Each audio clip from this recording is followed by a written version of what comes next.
Fire at DABERA, a wilderness warning. The dust of the Sinai wilderness was a relentless veil, coating the spirit as much as the skin. 3 days had passed since the cloud of glory had lifted from the mountain, and the initial fervor of the journey had been parched by the sun.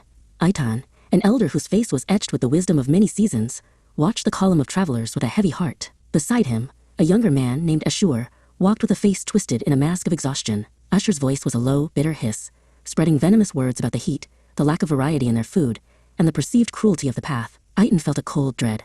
These were not mere complaints, but a chorus of ingratitude that threatened to awaken a holy storm at the very edges of the camp. Then, a roar more terrifying than any desert gale tore through the air. At the camp's furthest borders, a light born of divine holiness, not of earthly spark, ignited the horizon. This was the fire of the Lord, a blinding, supernatural blaze that began to consume the outskirts where the murmurs of discontent had been loudest. The scent of scorched earth and the weight of judgment filled the lungs of the terrified assembly. Ashur collapsed to the parched ground, his previous arrogance replaced by a primal shiver of helplessness. Itan stood frozen, staring into the crimson heart of the encroaching flame. It was a searing reminder that the great I Am was not a distant concept, but a consuming presence whose patience had been tested to its limit by their hollow grievances. Screams of agony soon transformed into desperate pleas for mercy. The crowd surged toward the center of the camp, seeking the one man who stood between them and the unseen. Ashur, his garments stained with soot and his pride shattered, scrambled toward Moses, clawing at the dust. "Intercede for us," he cried, his voice breaking with the realization of his folly. "Speak to the Almighty before the fire devours the very heart of the people." Moses turned, his eyes reflecting both a shepherd's deep sorrow and a prophet's heavy burden. He looked upon the trembling Ashur and the panicked masses, feeling the crushing weight of their rebellion and the searing agony of the judgment they had invited.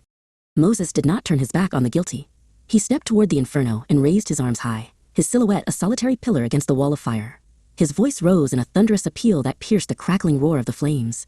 He carried the transgressions of the people upon his own shoulders, pleading for the mercy that triumphs over judgment. "O Lord, let your wrath be stayed. Forgive their short-sighted hearts." Itan watched from the shadow of a nearby tent, holding his breath as he witnessed the power of a mediator. As the intercessor's cry reached the heavens, the unnatural flames began to flicker and retreat, bowing their heads as if acknowledging a higher command.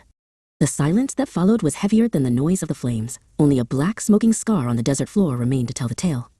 Itan walked to the edge of the ruin and heard Moses whisper a single name for the place: DABERA, the burning. It was to be a monument of ash, a name etched into their history, to remind them that bitterness is a spark that can ignite destruction. As Ashur slowly rose to gather his belongings, his eyes were wet with the tears of a survivor who finally understood the value of grace. Looking toward the pillar of cloud that once again signaled the way forward, Itan realized that the true trial of the wilderness was not the lack of bread, but the fight to remain grateful in the face of the unknown.